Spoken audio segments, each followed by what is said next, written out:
The Iliad by Homer the Poet.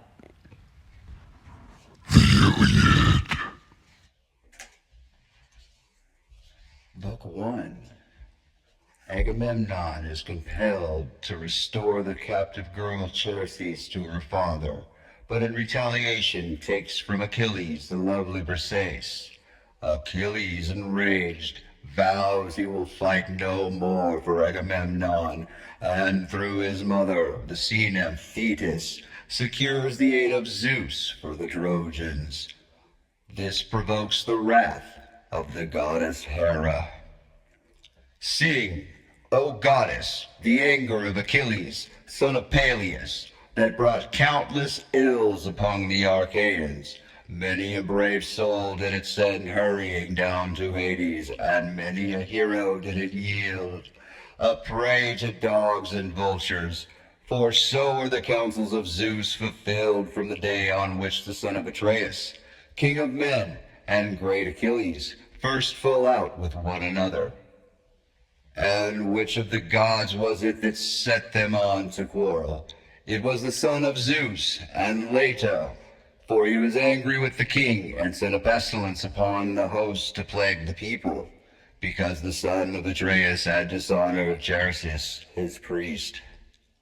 Now Xerxes had come to the ships of the Achaeans to free his daughter, and had brought with him a great ransom. Moreover, he bore in his hand the scepter of Apollo, wreathed with the supplicant's wreath, and he besought the Achaeans, but most of all, the two sons of Atreus, who were their chiefs.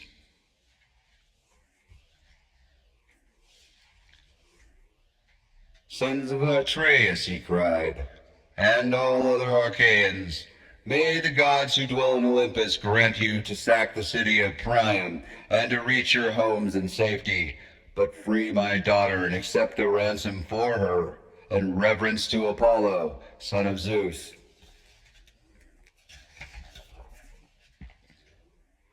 On the rest of the Achaeans with one voice were for respecting the priest and taking the ransom that he offered, but not so Agamemnon, who spoke fiercely to him and sent him roughly away.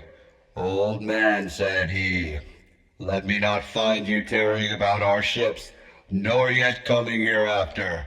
Your scepter of the god and your wreath shall profit you for nothing. I will not free her. She will grow old in my house at Argos, far from her own home, busying herself with her loom and visiting my couch. So go, and do not provoke me, or it shall be the worse for you. The old man feared him and obeyed. Not a word he spoke, but went by the shore of the sounding sea and prayed apart to King Apollo, whom lovely Leto had borne. Hear me, he cried, O god of the silver bow, that protecteth Circe and Scylla and rulest Tendos with thy might, hear me. O thou of Symphe, if I have ever decked your temple with garlands, or burned your thigh bones in the fat of bulls or goats, grant my prayer, and let your arrows avenge these my tears upon the Danaans.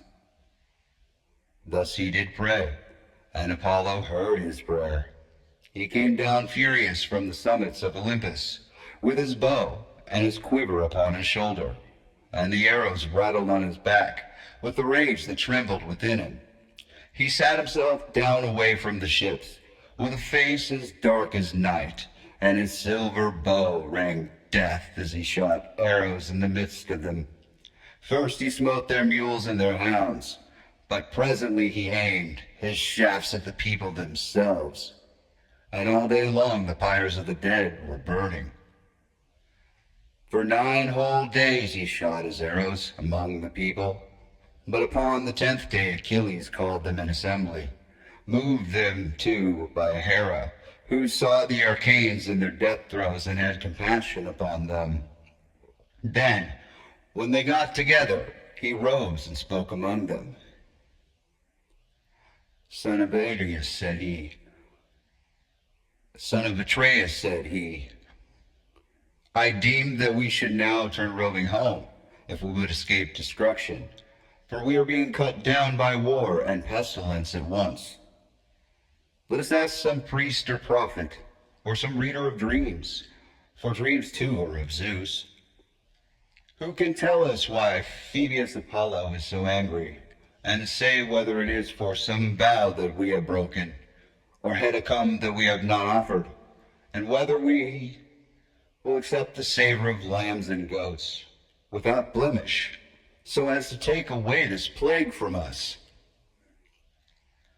With these words he sat down, and Calchas, son of Thestor, wisest of the Argos, who knew things past, present, and to come, rose to speak.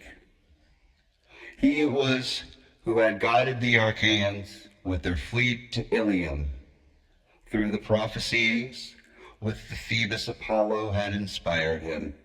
With all sincerity and good will he addressed them thus. Achilles, loved of heaven, you bid me to tell you about the anger of King Apollo. I will therefore do so. But consider first, and swear that you will stand by me heartily in word and deed. For I know that I shall offend one who rules the Argives with might, and to whom all the Achaeans are in subjection.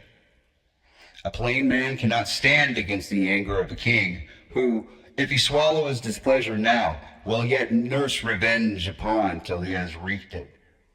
Consider, therefore, whether or no you will protect me. And Achilles answered, Fear not, but speak as if it is borne upon you from heaven. For by Apollo and Calchas, to whom you pray, and whose oracles you reveal to us, not at Danaan, at our ships, shall lay his hand upon you while I yet live to look upon the face of the earth. No, not through you name of Agamemnon himself, who is by far the foremost of the Achaeans. Thereon the seer spoke boldly. The god, he said, is angry neither about vow nor hecatomb, but for his priest's sake, whom Agamemnon has dishonored, in that he would not free his daughter, nor take a ransom for her. Therefore he sent these evils upon us, and yet will send others. He will not deliver the Danaans from this pestilence, till Agamemnon has restored the girl without fee or ransom to her father, and he has sent a holy hecatomb to Xerxes. Thus may we perhaps appease him. With these words he sat down, and Agamemnon rose in anger. His heart was black with rage, his eyes flashed fire, and he scowled on Calchas, and said, Seer of evil, you never yet prophesied smooth things concerning me, but have loved to foretell that which was evil. You have brought me neither comfort nor performance, and now you come seeing among the Danaans, and saying Apollo has plagued us, because I would not take a ransom for this girl, the daughter of Xerxes. I have set my heart on keeping her in my own house, for I love her better even than my own wife. Clytemnestra, whose peer she is alike in form and feature, in understanding and accomplishments. Still, I will give her up if I must, for I would have the people live, not die. But you must find me a prize instead, or I alone among the Argives shall be without one. That is not well, for you behold, all of you, that my prize is to go elsewhither. And Achilles answered, Most noble son of Ardeus, covetous beyond all mankind, how shall the Achaeans find you another prize? We have no common store from which to take one. Those we took from the cities have been awarded. We cannot disallow the awards that have been made already. Give this girl, therefore, to the god, and if ever Zeus grants us to sack the city of Troy, we will require you 3 and 4-fold. Then Agamemnon said, Achilles, valiant though you be, you shall not thus outwit me. You shall not overreach, and you shall not persuade me. Are you to keep your own prize while I sit timely under my loss and give up the girl at your bidding? Let the Achaeans find me a prize in fair exchange to my liking, or I will come and take your own, or that of Ajax, or of Odysseus, and he to whomever I may come shall rule my coming. But of this we shall take thought hereafter.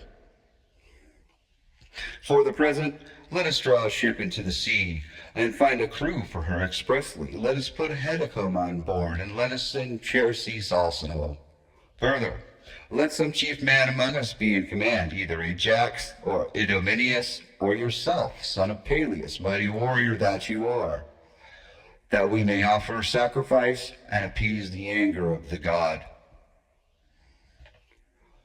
Achilles scowled at him and answered, You are steeped in insolence and lust of gain. With what heart can any of the Achaeans do your bidding, either on foray or in open fighting? I came not warring here, for any ill of the Trojans had done me. I have no quarrel with them. They have not raided my cattle or my horses, or cut down my harvest on the rich plains of Phthia. For between me and them there is a great space, both mountain and sounding sea. We have followed you, Sir Insolence, for your pleasure, not ours, to gain satisfaction from the Trojans for your shameless self and Menelaus. You forget this, and threaten to rob me of the prize for which I have toiled, and which the sons of the Achaeans have given me. Neither when the Achaeans sack any rich city of the Trojans do I receive as good a prize as you do, though it is my hands that do the better part of the fighting. When the sharing comes, your share is by far the largest, and I, forsooth, must go back to my ships. Take what I can get and be thankful. When my labor of fighting is done, now therefore I shall go back to Phthia. It will be much better for me to return home with my ships, for I now stay here dishonored to gather gold and substance for you. And Agamemnon answered, Fly if you will. I shall make you no prayers to stay you. I have others here who will do me the honor, and above all Zeus, the Lord of the council. There is no king here so hateful to me as you are, for you are ever quarrelsome and ill-affected. What through you be brave? Was it not heaven that made you so? Go home then with your ships and comrades, and lord it over the Myrmidons. I care neither for you nor your anger, and thus will I do. Since Phoebus Apollo has taken Xerxes from me, I shall send her with my ship and my followers, but I shall come to your tent and take your own prize Briseis, that you may learn how much stronger I am than you are, and that another may fear to set himself up as equal or comparable with me. The son of Peleus was furious, and his heart within his shaggy breast was divided as to whether to draw his sword, push the others aside, and kill the son of Aryeus, or to restrain himself and check his anger. Well, he was thus in two minds, and thus drawing heavily his mighty sword from its scabbard, Athene came down from heaven, for Hera had sent her in the love she bore to them both, and seized the son of Peleus by his yellow hair, visible to him alone, for of the others no man could see her. Achilles turned in amaze, and by the fire that had flashed in her eyes at once knew that she was Athene. Why are you here, said he, daughter of the Aegeus-bearing Zeus, to see the pride of Agamemnon, son of Aryeus? Let me tell you, it shall surely be. He shall pay for this insolence with his life. We'll stop there for now. Do some more tomorrow, or maybe a little bit later. Thanks for coming, everyone.